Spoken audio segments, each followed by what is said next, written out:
نبی علیه السلام فرمایي اربع من کن فی، څلور داسې شان دي که د چا سره دا و یا د انسان په بدن کې دا شان وه کان منافقا، دا منافق دی. اول چیز دی د الله رسول صلی الله علیه وسلم فرمایي ومن کان فیه خصله منهن، که چیرې ګرده نه یو پکښې یو د دې څلور څخه یو خصلت پکښې نو د الله رسول صلی الله علیه وسلم فرمایي کانت فیه خصله من النفاق، د منافقوالي یوه علامه یو خصلت په دې کې شته. هغه څلور شان د الله رسول صلی الله علیه وسلم فرمایي اذا اؤتمن خانه، یو شی دا کله چې ده ته امانت کېښول سي دی خیانت پکې کوي، په امانت کې خیانت کوي. د الله رسول صلی الله علیه وسلم وایي که دغه په یو چا کې یو دا د منافق یو نښه.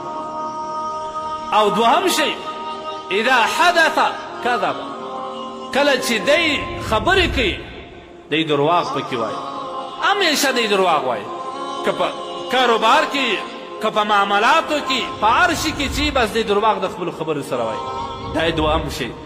او دریم شی نبی علیه الصلاة والسلام فرمایي اذا عاهد غدر، کله چې دی د یو چا سره وعده وکړي چې دا کار زه کوم انشاءالله یا تا ته پر دغه ټیم راځم یا ستا سره انشاءالله زه معاونت کوم، لیکن هغه وخت چې راسي دی ټلیفون بند کړي، هغه حالت چې راسي هغه وخت چې راسي د کار زمینه برابره سي دی ځان واچي ځان ورک کړي غایب کړي ځان یا ټلیفون بند کړي، دا هم د منافقت یو نښه ده.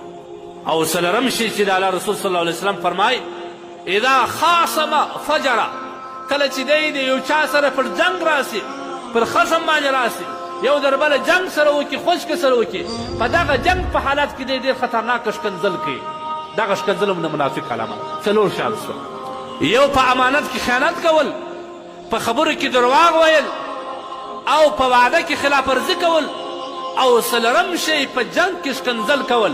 دا څلور شیان که څلور سره په یو چا کې راغله الله رسول وایي کان منافقه، دا ښکاره او صریح منافق دی. او که چیرې نور نه وه پکښې یو دوه پکښې وه په دې کې بیا د نفاق د منافقت دوه خصلته او دوې نښې دوې علامې پیدا شوي.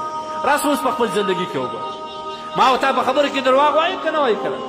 ما او تا چې د یو چا سره وعده وکړو چې هغه ته مې د یو کار وعده ورکړه یا پلانکي وخته تا ته زه دومره پیسې در کوم، یو پوروړی دی پر تا یې پور باندې دی، تا ته رالی تا ورته راتلونکې هفته زه در کوم، کله چې هفته راله تا ټلیفون ورباندې بند کړي، کله چې هغه وخت رالی تا ځای پرېښوی وغورځېدلې، تا درواغ وویل یو چا ته دې وویل ته په هغه ځای کې ناست وې هغه ته دې وویل چې دی نسته، دا منافقت دی، دا منافق دی دا سړی، دا د الله رسول فیصله ده.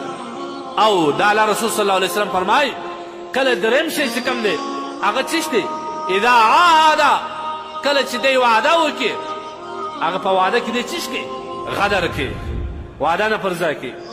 و اذا دا څلورم شی چې کوم دی خاصم فجر، کله چې دی جنګ کوي په هغه کې ښکنځل ډېر زیات کوي، په جنګ کې ښکنځل کوي، په اکثرو انسانانو کې شته.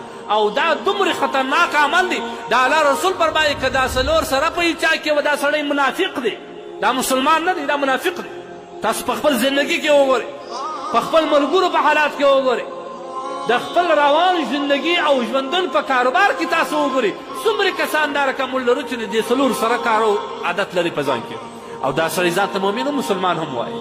د الله رسول صلی الله علیه وسلم وایي کان منافقا، دا سړی چې کوم دی هغه منافق. بل ځای کې نبي علیه الصلاة والسلام فرمایي آیة المنافق ثلاثه، که یو سړي ته منافق نه معلومېږي چې منافق څوک دی، د الله رسول صلی الله علیه وسلم وایي دغه درې نښې پکې وګوره. اذا حدث کذب، اذا اؤتمن خانه. نبی علیه الصلاة والسلام فرمایي درې علامې دي، کله چې دی خبرې کوي درواغ ډېر پکې وایي، او کله چې وعده وکړي د وعدې مخالفت ډېر کوي. و اذا اؤتمن خانه، کله چې ده ته امانت کېښول سي دی په امانت کې خیانت کوي. یو چا پیسې ورته راځي چې دا راپټ کړه، هغه د هغه ځای وتلی نه و، ده بیا به چا ته پوروړي ته ورکړي چې واخله زما پور ادا کړه، دا ته خیانت وایي. یو چا موټر ورته ودروي چې زه راځم دلته مې کار دی، دغه موټر دلته ولاړ دی، هغه پټ سوی لا نه وي، د هغه سترګې نیام سوي لا نه وي، دی بیا په هغه موټر کې سپور دی چکرونه پکې وایي. دا ټول د منافقت علامې دي که نه؟ دا منافق دی دا سړی.